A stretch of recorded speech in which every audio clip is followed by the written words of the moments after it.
I started noticing it in the way my grandson held his fork. 7 years old, and he'd grip it like a man bracing for bad news, knuckles pale, eyes down, every muscle in his little body waiting for something. Whenever his stepmother spoke, he went still. Not quiet the way kids get when they're tired. Still the way a rabbit goes still in the open field when a hawk's shadow slides over the grass. He wouldn't tell me what was wrong. Then one Sunday at my kitchen table, while she was holding court about new drapes, he pressed a folded scrap of paper into my hand under the table. His fingers were cold and shaking. I waited until they'd driven off to read it. "Grandpa, look in the gray tote in the back of your shop, the one with the lock. Don't tell Mom." So I went out to the shop, and what I found in there made my blood run cold. Let me back up, because you need to understand how a man gets to be 64 years old and still misses the snake in his own house. My name doesn't matter much for this. People around Brookfield, Ohio, just call me by my last name or the cabinet fella, because I built furniture for 40 years out of a shop behind my place off Route 7. My wife Colleen passed 2 springs ago. Cancer, the slow, ugly kind. After she was gone, the house got loud with quiet, if that makes any sense. The only thing that filled it back up was my grandson, Eli. My son Travis married young the first time, lost her in a car accident when Eli's barely 2. And for a few years, there it was just Travis and that boy and me, the 3 of us scraping through. I taught Eli to sand a board with the grain. He used to fall asleep in the sawdust under my bench with the dog. Pure sunshine, that kid. The loudest, busiest, most wonderful noise a man ever heard. Then Travis met Sloan. I want to be fair, because for a long time I was nothing but fair, and that's part of what nearly killed me. Sloan came across as a blessing. Pretty in a put-together way, always dressed like she had somewhere better to be. She brought a casserole to the first Sunday dinner and remembered I liked my coffee black. She called me sir until I told her not to, then called me Pop in a voice like honey. Travis, who'd been gray and exhausted and drowning since his first wife died, suddenly stood up straighter. He laughed again. I thanked God for her. I actually said that out loud at the table once, that I thanked God he'd sent her. I'll carry that for the rest of my life. They married fast, 8 months. And in the year after the wedding, my grandson started to disappear. Not all at once. That's the thing about it, the way it creeps. First, he stopped racing through my door and barreling into my legs. Then he stopped talking unless somebody asked him a direct question. He got thin. His clothes hung off him. The dark started showing up under his eyes like he wasn't sleeping. I told myself kids change. New stepmom, new house, big adjustment. Sloan had explanations for everything and she delivered them smooth as planed oak. He's just sensitive, Pop. The therapist says he needs firm routines. Boys his age go internal. I bought it, God forgive me, I bought every word. The Sunday it broke open, I'd made pot roast, Colleen's recipe, because Eli used to love it. He didn't touch it. He sat at my table with his shoulders up around his ears, sneaking looks at Sloan like he needed permission to breathe. When I reached over to ruffle his hair the way I'd done 1,000 times, he flinched. Hard. A full-body flinch, the kind you can't fake and can't train into a happy child. Then he caught himself, pasted on a little smile, and my heart cracked right down the middle because I knew that smile. That was the smile of somebody who'd learned smiles and kept them safe. Sloan's hand drifted onto his shoulder during dessert. Just resting there. But I watched the boy go rigid, watched her fingers settle with a weight that wasn't affection, and watched him answer her questions in a small, flat voice that wasn't his. "Tell Grandpa about your new bedtime," she said. "I go to bed at 7 now," he whispered. "Mom says I need rest. 7 o'clock in June when the Ohio sky doesn't go dark till 9. I made some easy comment about that being early. Sloan smiled at me with her mouth and not her eyes. "Children need boundaries," she said, using my last name like a little slap. Travis nodded along like a man hypnotized, pushing roast around his plate. My son, who used to argue with me about everything, now just a head bobbing yes to whatever his wife laid down. That's when the note came into my hand under the table. When their taillights were gone down the gravel, I stood in my driveway in the bug-loud dark and unfolded it. His careful first-grade printing, some of the letters trembling. "The gray tote in the back of your shop, the one with the lock. Don't tell Mom." Now here's something you should know about that tote. Months back, Sloan had asked if she could store some boxes in my shop while they redid the spare rooms. Plastic totes, 6 neat and stacked. I said, "Sure, of course, I've got the room." I never gave it a thought again. Why would I? Family stores stuff at family's place. The rational part of me said wait till morning. The other part, the part that's never once steered me wrong in 64 years, said go now. I got the big flashlight from the mudroom and walked out across the wet grass to the shop. The totes were stacked in the back corner under the window, just where she'd left them. 5 were unlocked, full of exactly what she'd said: linens, picture frames, a crock pot. The 6th had a little brass padlock through the latch. I'd built half the cabinets in that county. A $5 padlock wasn't going to stop me. I popped it with a screwdriver and a pry, lifted the lid and shined my light inside. On top was a zippered leather satchel. Under it, layers of folded clothes arranged to look like storage. I unzipped the satchel and the first things my flashlight caught were driver's licenses. 3 of them, rubber-banded together. Same woman in every photo, my daughter-in-law looking right up at me. But 3 different names, Sloan Hale, Sloan Marsh, Sloan Devereaux, different states. 2 of them said deceased husband on the insurance cards tucked behind them, and my hands started to shake before my brain even caught up to why. Then I found the notebook. It was a small spiral thing, the kind you buy 3 to a pack at the drugstore. The first page stopped my heart. It was a column of figures in tight, careful handwriting. My name at the top, house 480, life policy 400, 401k and savings 3. And at the bottom, underlined twice, total 123M. My whole life, everything Colleen and I had built across 40 years of sawdust and double shifts, reduced to a number with a line under it. I turned the page and the floor dropped out from under me. Timeline 6mo, then a list. Below that, a heading that I read 4 times because my eyes wouldn't hold it. Method and under method 2 options, fall from the loft ladder or mix BP meds plus sleep aid, looks like confusion. The next pages were my life laid open like a fish on a board, my medications, dosages, the cabinet where I keep them, the days I'm alone, my Thursday VFW breakfasts, my habit of working the shop loft alone with that old ladder I keep meaning to replace, every weak spot I had written down and studied like I was a building somebody was casing for a break-in. And then the part that put me on my knees, right there on the concrete floor of my own workshop. The handwriting changed. Most of it was hers, tight and precise, but scattered through it were notes in another hand. A hand I'd know anywhere, a hand I'd watched learn cursive at this very table 30 years ago. He doesn't lock the back, easier if Eli's at my mother's. We can't wait past 4, the bank's calling the loan. We, not she, we, Travis, my son. The boy I taught to ride a bike on this gravel. The boy I sat up with through fevers and broken hearts. The boy I walked down to that car accident scene and held while he screamed for his first wife. My son had sat somewhere with a pen and helped his wife write down the cheapest, cleanest way to kill his own father. I don't know how long I knelt there. The flashlight made a white circle on the floor and I just stared into it. Then something old and hard woke up in me, the part of me that handled emergencies on job sites for 40 years. That called the ambulance when a man fell off the scaffold. That didn't fall apart until everybody was safe. Evidence, that part said. Don't touch anything more than you have to. Document it. Get it where they can't reach it. I took out my phone and I photographed every page, every license, every insurance card, every column of numbers, every line in that 2-handed notebook of my own murder. The shutter clicked over and over in the dark like a clock running down. Then I did the thing they never figured I'd know how to do, the thing they were counting on the old man being too feeble for. I opened the cloud app Eli had set up on my phone last Christmas so I could send him pictures, and I uploaded all of it. Backed up off the device, where deleting my phone wouldn't delete the truth. Then I texted the one man in this world I'd trust with my last breath. Curtis Boyd, retired 30 years off the county sheriff's department, fishes the same stretch of the manning I do, sat beside me at Colleen's funeral and didn't say a single empty word, just held my arm. Curtis, I typed, my thumbs barely working. Found something in my shop. Bad. It's about Travis and Sloan and it's about me. Backed up to the cloud. If anything happens to me, you'll know where to look. His reply came in under a minute.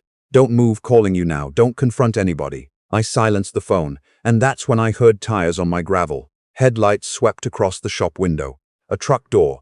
Travis's truck. They'd come back.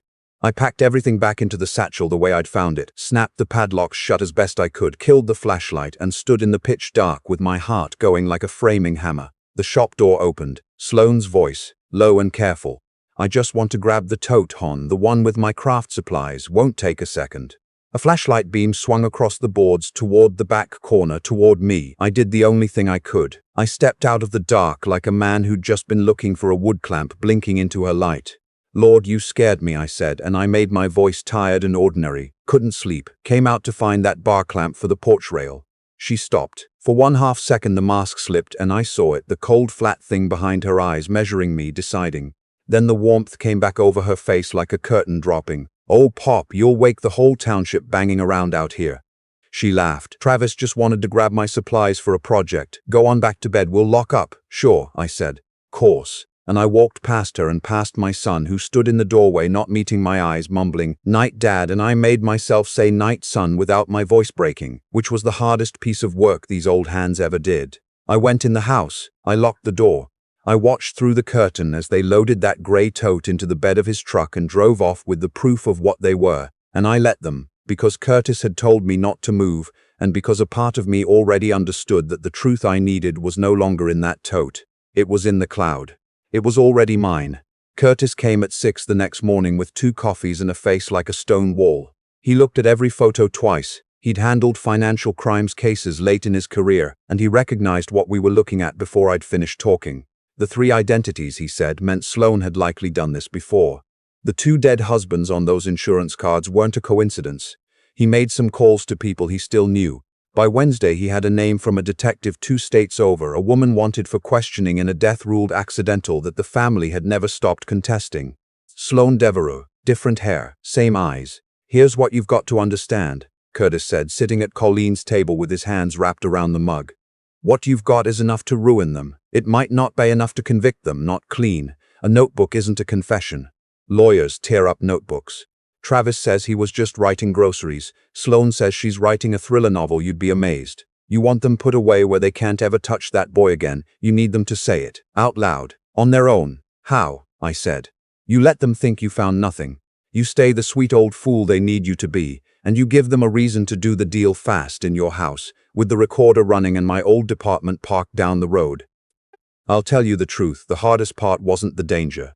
It was the acting. For 2 weeks I had Sunday dinner with the people who'd written down how to kill me, and I smiled and passed the rolls and asked Sloan about her craft business and told Travis the porch was coming along nice.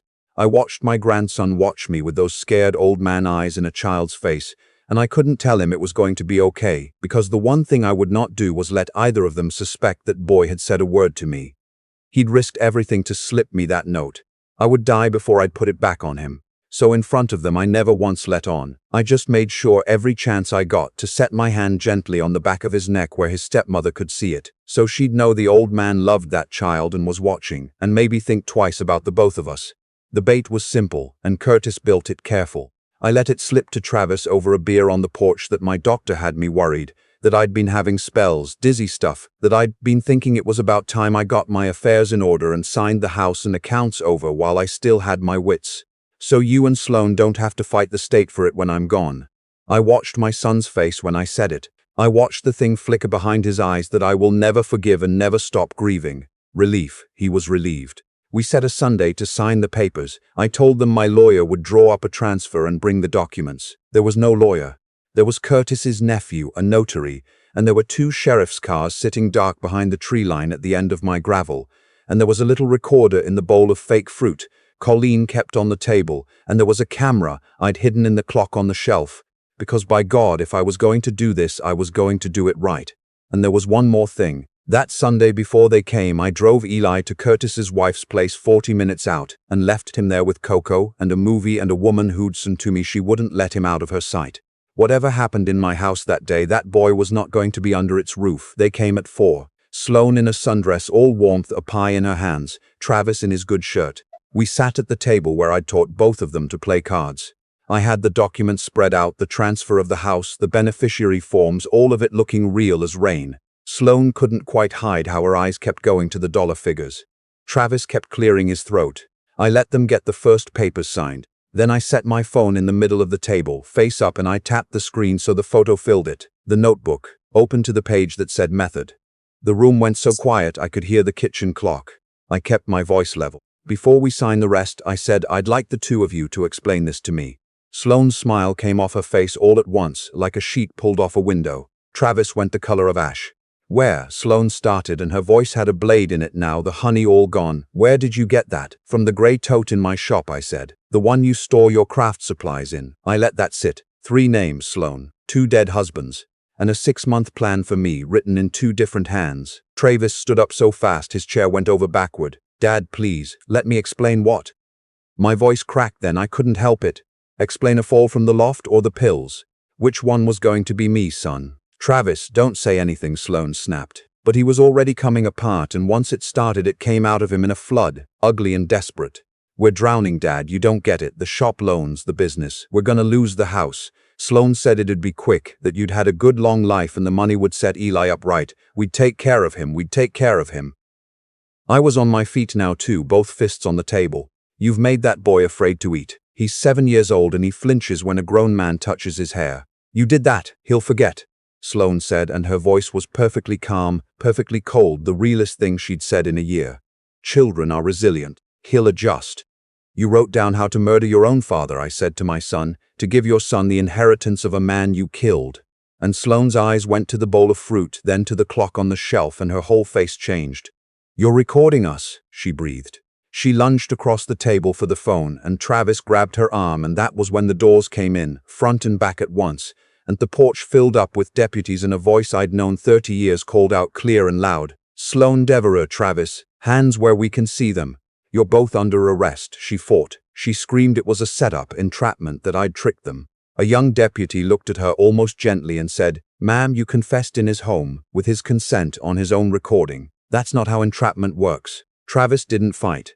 They turned him toward the wall and put the cuffs on, and for 1 second he looked back over his shoulder at me, at his father, and whispered, "Dad, I'm sorry." I looked at my son, the boy I taught to sand with the grain, and I heard myself say, quiet, "No.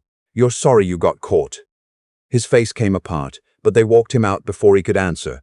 Out across the gravel, where the red and blue lights were turning and turning against the side of the barn, and the screen door banged shut behind them, and then my house was empty. And I sat down in Colleen's chair and shook so hard I thought I'd come apart at every joint I owned. Curtis came and put his hand on my shoulder. "You did it," he said. "He's safe now." And I nodded, but I couldn't speak because I was burying my son and saving my grandson in the very same breath, and there is no word in any language for what that does to a man's heart. I'm going to tell you the rest fast, because the hard part's over and the rest is the part worth living for. It came out, all of it. Sloane Devereux had 2 other names attached to 2 other men who'd died by accident with money in their estates. Ohio and the 2 other states started talking to each other. She's not going to see the outside of a prison again, and I sat in the gallery the day they said the number of years out loud, and I did not feel one thing I'd call joy, only a heavy, final kind of quiet. Travis took a plea. He'll be a middle-aged man when he comes out, if he comes out. He writes me letters. I haven't opened most of them. Maybe someday. Not yet. Custody of Eli came to me, full and permanent, signed by a judge who looked at that boy and then looked at me and said the words "in the child's best interest" like she meant every one of them. The first months were hard. He didn't talk much. The therapist, a kind woman named Pearl from the children's center in town, said to be patient, that trust comes back the way it leaves, a little at a time. There were nightmares. There were nights he crawled into the doorway of my room and just slept on the floor like a dog that's been kicked, and I'd find him there at dawn and carry him back and sit beside the bed till the light came up. But it came back. Lord, it came back. The drawings he brought home from school stopped being all grey and got the sun back in them, fat yellow suns in the corner of every page. He started eating like a boy ought to, 3 helpings, asking for seconds before he'd finished firsts. And then one ordinary Tuesday morning, standing on his stool at my counter pouring pancake batter on the griddle, while I worked the spatula, he laughed. A real laugh, that big, loud, wonderful noise, over nothing, over a pancake shaped like Ohio, and I had to turn to the window so he wouldn't see his grandfather cry into the sink. We've got a rhythm now. Pancakes and the radio in the morning. School drop-off where he waves from the steps with his backpack bouncing. Homework spread across Colleen's table where the tension used to sit, both of us humming. Curtis comes by Thursdays and is teaching him chess and losing on purpose badly, and Eli knows it and lets him. Pearl checks in. Neighbors I'd barely nodded to for 20 years started showing up with sweet corn and invitations, because word gets around a small town, and people who'd kept their distance from a grieving old widower came in close around a man raising his grandson alone. I started going down to the senior center one morning a month too. I stand up in front of folks my own age and older, and I tell them the parts of this they don't want to hear, that the danger doesn't usually come kicking in your door. It comes to Sunday dinner with a casserole. It calls you Pop. I tell them how to spot it, the isolation, the new helper who slowly cuts you off from everybody else, the sudden interest in your accounts and your will. I tell them to keep their own people close and their own eyes open, and that asking for help isn't weakness, it's the opposite. Sometimes Eli comes and sits in the front row with his coloring books and hands his pictures out to the old folks after, shy as anything, and they love him for it. There was a Sunday this fall, the 2 of us out walking the back acres where the maples were going red, when he slipped his hand into mine the way he used to before all of it and asked me, "Grandpa, do you ever think about Dad?" I told him the truth. That I do. That I think about the boy his father used to be, before he made the choices he made. He was quiet a while, and then he asked, "Do you think he ever really loved me?" And I got down on one knee in the leaves so I could look him in the eye, and I said, "I think your dad lost his way somewhere. I couldn't follow him. But that's got nothing to do with how much you're loved, son. You hear me? You are loved all the way down to the ground." He wrapped his arms around my neck and held on, and over his shoulder the maples burned red against a blue sky, and I thought, Colleen, I kept him. I found a strength I didn't know an old man had left in him, and I kept him. So here's why I'm telling you all this. You, whoever you are, watching this on whatever night this finds you. Tell me where you are right now, what town, what time, because I mean it when I say your being here matters to me. Don't be like I was. Don't wait for a note under the table. The warning signs were all there for a year, and I explained every one of them away because the truth was too big to look at. A frightened child, a son gone cold and strange, a new wife whose kindness never once reached her eyes. I told myself I was being foolish. I almost paid for that with my life, and worse, that boy almost paid for it with his. Trust your gut. If something feels wrong in your own family, it probably is, and loving people doesn't mean you owe them your blindness. Ask the hard questions out loud, and whatever you do, don't let yourself get cut off. They want you alone. Alone is where it happens. I thought I had to carry everything by myself because I'm the grandfather, the one who's supposed to be the strong one, the protector. The truth is I'd have lost everything without Curtis, without Pearl, without a whole town of people I almost never let in close enough to help me. Getting older didn't make me weak. It's the thing they were betting on, that I'd be too slow, too soft, too proud to fight back. They bet wrong. There's a kind of strength that only comes from years, and I found mine the night I knelt on that concrete floor and decided that no matter what it cost me, that little boy was going to grow up safe and loved and free. A child gave me that courage when I had none. A scared 7-year-old slipped his trembling hand into mine under a dinner table and trusted his grandpa to do something about it. I think the good Lord put that note in his hand and that courage in his heart at the exact moment I needed it most, to remind a stubborn old man that he wasn't fighting alone and never had been. So if you've lived through something like this, or you're living through it right now and you're scared, don't you dare stay silent. Tell somebody, make the call. Keep your people close. Because even at 64, even with your heart broken clean in two, you can still stand up, fight back, and protect the ones you love. I'm living proof. And so is the boy laughing in the next room while I tell you this.